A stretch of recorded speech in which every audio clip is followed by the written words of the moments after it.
Ya, Bismillahirrahmanirrahim. Assalamualaikum warahmatullahi wabarakatuh. Baik Bapak Ibu, mohon maaf karena kita tidak bisa melaksanakan Zoom ya, karena saya tidak sempat untuk eh, mengagendakan Zoom, tapi saya akan menjelaskan melalui video. Jadi nanti Bapak Ibu yang memiliki pertanyaan terkait LK dan tugas ini, silahkan ditanyakan lewat WA Group ya. Nah, hari ini kita akan membahas terkait LK5. LK5 itu KB5 membahas terkait pengembangan materi dan media pembelajaran.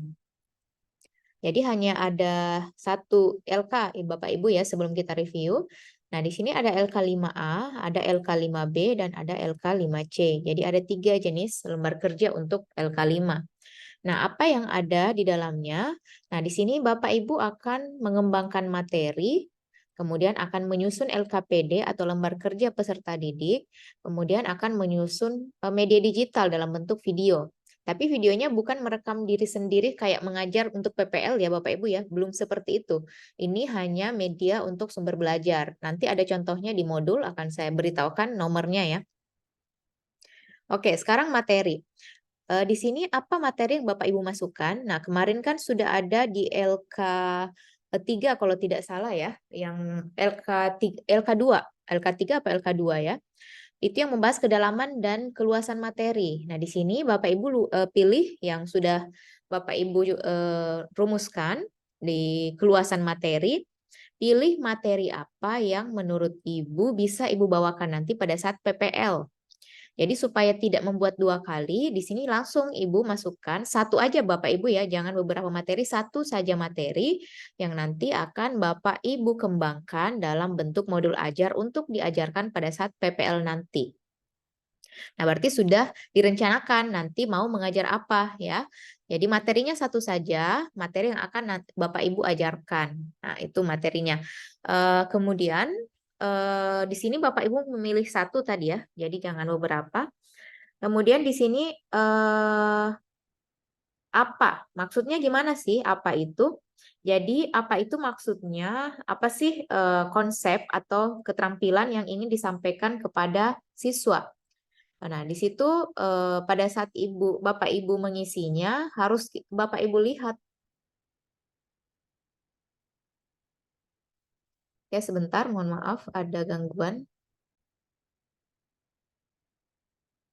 Ya, Bapak Ibu, jadi Bapak Ibu tadi saya lanjutkan ya, memilih satu materi yang akan digunakan pada saat PPL. Nah, pada saat Bapak Ibu PPL itu kalau tidak salah sekitar tanggal 25 Oktober ya, akhir Oktober. Jadi silakan Bapak Ibu lihat prosem atau program semester atau kurikulum masing-masing itu kira-kira pada saat itu mengajarkan materi apa.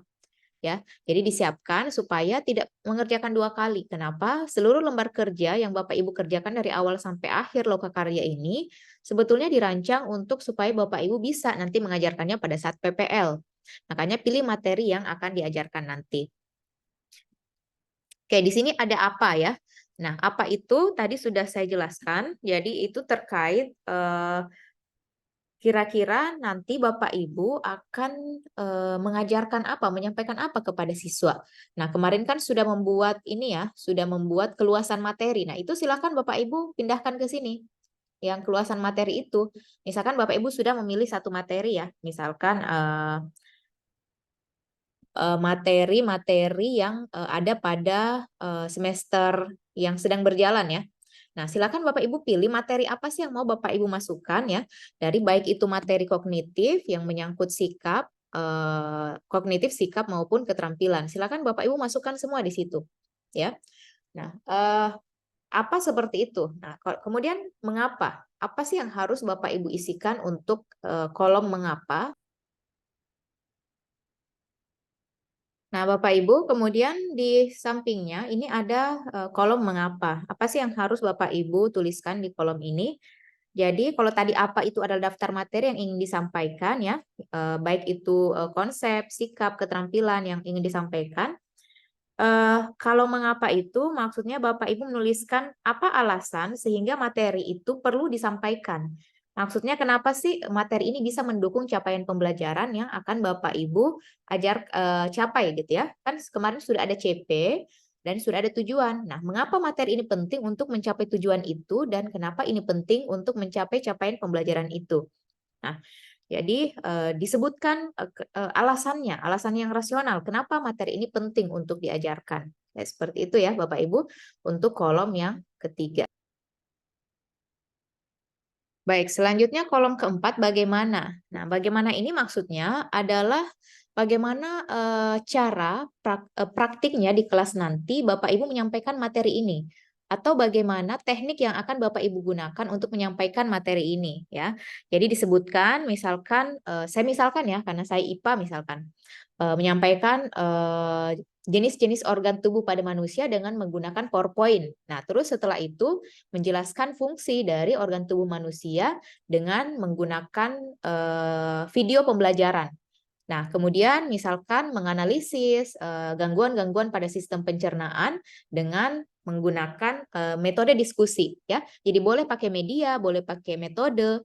Pokoknya Ibu Bapak Ibu jelaskan bagaimana cara menyampaikan materi itu di kelas ya. Media apa yang digunakan, metode apa yang digunakan sehingga materi itu bisa tersampaikan di kelas. Itu untuk bagaimana. Nah, sekarang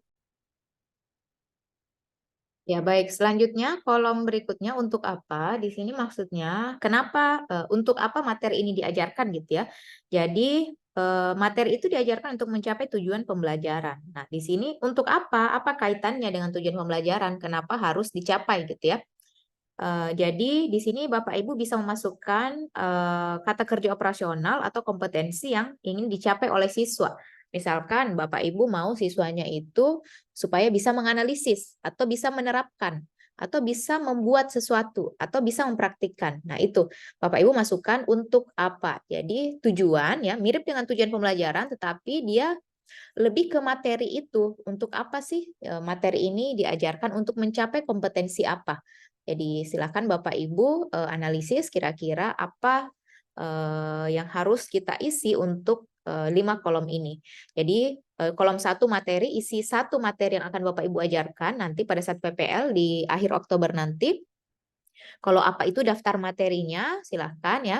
Dari keluasan, tabel keluasan boleh diambil dari LK yang kemarin. Ada kan keluasan dan kedalaman. Nah, Bapak Ibu coba pilih yang keluasan itu. Kemudian mengapa? Apa alasan rasional kenapa materi ini penting untuk diajarkan? Apakah memang materi ini bisa mencapai capaian pembelajaran? Jadi apa pentingnya dalam capaian pembelajaran itu materi ini? Kenapa sih harus diajarkan? Bagaimana? Yaitu cara teknis, teknik yang Bapak Ibu gunakan, metode yang Bapak Ibu gunakan, atau media. Misalkan, Bapak Ibu mengajarkan tata cara sholat jenazah misalkan ya dengan menggunakan praktik. Nah, itu nomor 1. Nah, yang lainnya, materi-materi yang lain silakan dilanjutkan ke bawah ya. Jadi, bagaimana ini sesuaikan dengan jumlah yang Bapak Ibu tulis di bagian kolom apa ya. Kemudian untuk apa? Untuk apa ini berarti tujuannya materi ini diajarkan itu pada akhirnya untuk mencapai kompetensi apa? Jadi Bapak Ibu jabarkan ya, di sini boleh dalam bentuk paragraf, misalkan untuk mencapai kompetensi supaya bisa menganalisis ya mahasiswa siswa bisa menganalisis ini misalkan atau bisa mempraktikkan misalkan ya tata cara sholat jenazah atau tata cara sholat biasa ya, sholat sunnah atau sholat fardu gitu. Silahkan Bapak Ibu tuliskan di sini. Itu untuk LK 5A.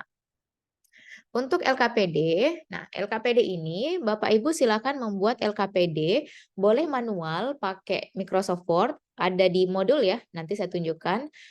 Boleh juga pakai Canva atau pakai aplikasi lain atau live worksheet mungkin ya, mungkin ada banyak yang sudah melek teknologi Bapak Ibu, boleh pakai aplikasi. Yang penting keenam kriteria atau keenam indikator ini harus muncul. Pertama, ini ada di modul ya. LKPD yang baik itu harus ada judulnya. Jadi judulnya apa? Ya, judul LKPD-nya, lembar kerja peserta didiknya. Nanti saya contohkan. Kemudian harus ada petunjuknya bagaimana cara siswa mengisi LKPD ini. Apakah misalkan mengisi titik-titik atau mengisi tabel atau apa dulu yang harus mereka lakukan, itu harus dijelaskan ya. Kemudian setelah petunjuk harus ada CP, jadi tuliskan apa capaian pembelajaran dan tujuan pembelajarannya ya, berdasarkan materi yang sudah Ibu pilih di atas. Jadi Bapak Ibu berpatokan pada materi yang sudah dipilih pada LK5A, itu yang dibuatkan LKPD. Jadi harus ada judul, petunjuk penggunaan LKPD, kemudian ada CP dan TP yang sudah Bapak Ibu susun sebelumnya di LK sebelumnya. Kemudian informasi pendukung. Apa itu informasi pendukung? Boleh dalam bentuk materi singkat. Misalkan Bapak Ibu membuat LKPD terkait zakat gitu ya. Jadi masukkan materi tentang zakat itu. Boleh diambil materinya dari buku siswa ya, boleh dari buku-buku pendamping yang lain atau dari website tetapi isinya bisa dipahami oleh siswa Bapak Ibu. Kemudian tugas dan langkah kerja. Jadi boleh dalam bentuk esai mungkin ya, atau dalam bentuk isian, atau boleh dalam bentuk misalkan SDMI boleh mencocokkan, menjodohkan gitu ya, atau gambar melengkapi gambar dan sebagainya. Jadi boleh dalam bentuk apa saja dan penilaian. Jadi siswa harus tahu misalkan skor tertingginya itu berapa ya. Nanti bisa Bapak Ibu tuliskan kriteria penilaiannya. Jadi LKPD yang Bapak Ibu susun setidaknya harus memuat 6 kriteria ini ya.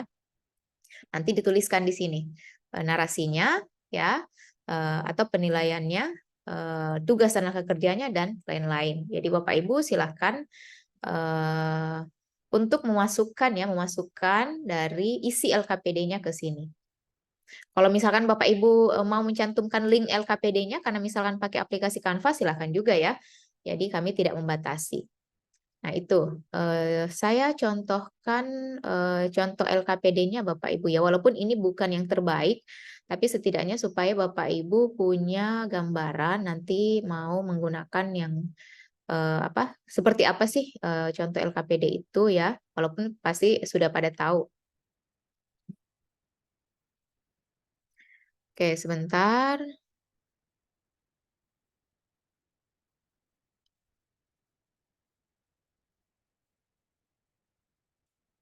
Oke, misalkan ini Bapak Ibu ya, saya contohkan. Ini misalkan, ini kebetulan saya dapatnya bukan yang PAI, jadi nanti Bapak Ibu sesuaikan saja. Misalkan judul LKPD-nya perilaku konsumen dan produsen ya, kebetulan ini ekonomi misal ya. Ini judulnya. Nah, nanti Bapak Ibu ini nggak perlu kata pengantar ya. Kalau ini kan LKPD lengkap, tapi Bapak Ibu cukup 6 tadi, yang 6 kriteria tadi yang harus muncul. Jadi misalkan karena ini kurikulum 2013, jadi dia pakai kompetensi inti, tapi nanti Bapak Ibu pakainya itu adalah capaian pembelajaran dan tujuan pembelajaran. Oke.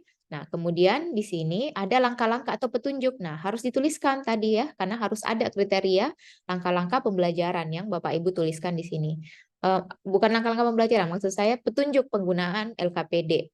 Nah, nanti Bapak Ibu bisa memasukkan materi dulu, nanti membuat tugas-tugas seperti ini ya.